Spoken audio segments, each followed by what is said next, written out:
السلام عليكم ورحمة الله متابعينا الأعزاء متابعي قناة دعم المدرسي.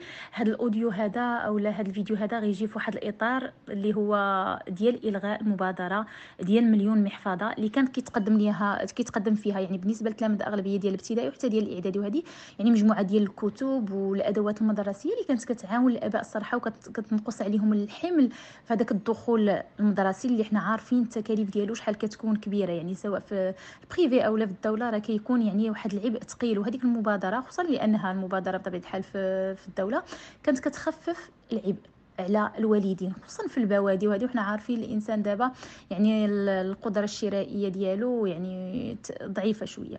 اذا في اطار هذا الشيء اللي وقع يعني بغينا نطلقوا واحد الحمله. هذه الحمله شنو فيها؟ غيكون فيها مجموعه ديال الاشياء، فيها تبادل الكتب، يعني اللي بغى يتبادل الكتوبه في شي مدينه، يعني حنا مثلا غنحطوا الاعلانات ديالكم مثلا اللي في مراكش اللي في جديده اللي في هذه بغى يتبادل بشي كتوبه، غنحطوا الاعلانات ديالكم اللي بغى يتبادل الكتوبه مع شي واحد من مستوى لمستوى بحال هكا، اولا اللي بغى يتبرع بالكتوبه ديالو مثلا يعطيهم لشي واحد، اولا اللي بغى يتبرع يعني بكتوبه جداد اولا ادوات مدرسيه اولا محافظ.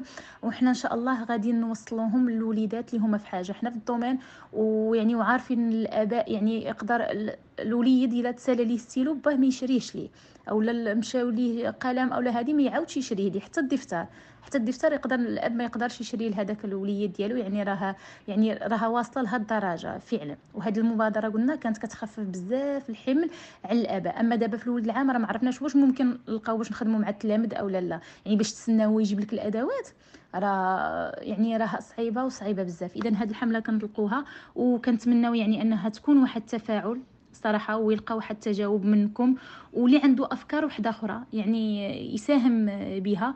راسلوني في الخاص، يعني سواء على الواتساب او لا على ميسنجر او لا، يعني باش ان شاء الله نزيدوا نكبروا هذه الفكره ونقدروا نحققوا منها يعني واحد شيء ايجابي، ونكون واحد النقطه ديال الضوء ونقدم واحد المساعده لهاد الاباء. وشكرا لكم بزاف، انا عارفه المغاربه الناس ديال الكرم والناس ديال الجود وعزيز عليهم بحال هاد المبادرات.